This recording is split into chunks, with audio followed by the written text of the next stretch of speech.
was supposed to be the perfect escape, a weekend deep in the woods, away from the noise, the work, and the constant pressure of city life.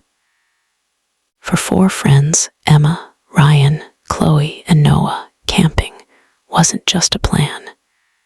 It was a long-awaited reunion after years of drifting apart.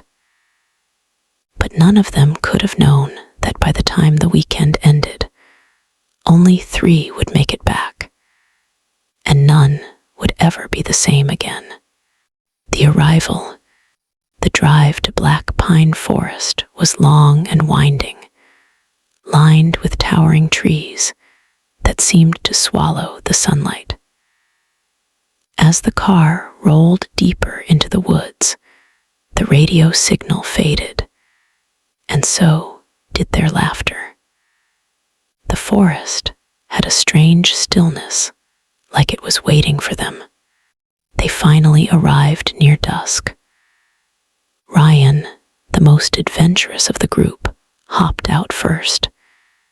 "This is perfect," he said, throwing his backpack down and stretching. Chloe rolled her eyes.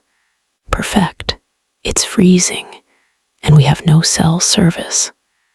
"Great."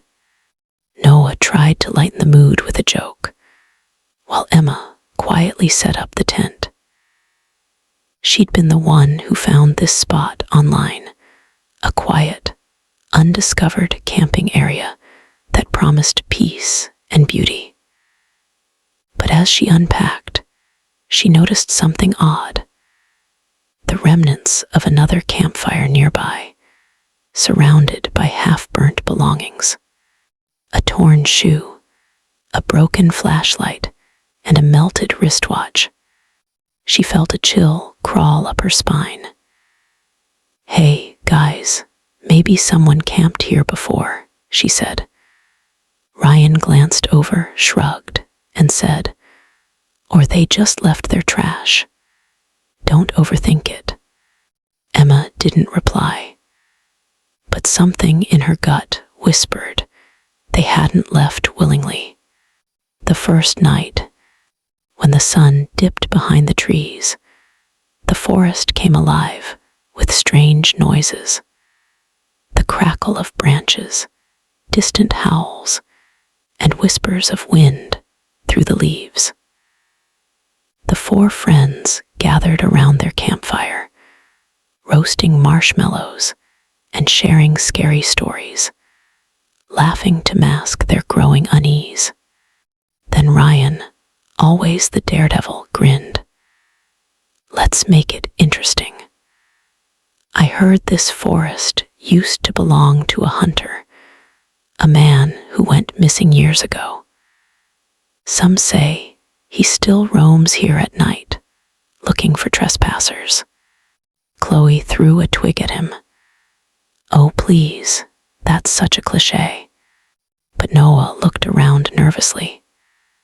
"No, seriously. My cousin mentioned something about this place, like people who camp here vanish. No trace, just gone."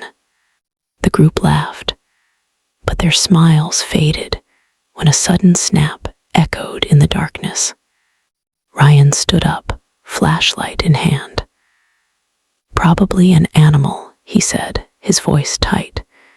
He scanned the trees. Nothing, just shadows stretching endlessly. But then there it was, a faint glimmer between the trunks, like eyes reflecting light. "Did you see that?" Emma whispered. Everyone froze. The fire flickered weakly. The forest was silent again. After a tense minute, Ryan forced a laugh. "Just dear eyes, relax." They went to sleep, uneasy that night. The scream. Around 2:30 a.m., Emma woke up to a blood-curdling scream. She bolted upright. Chloe was sitting up too, trembling. What was that? Noah unzipped the tent and peeked outside. "Ryan," he called, no answer. The fire was out, only glowing embers left. The forest was pitch dark, the kind of darkness that feels alive.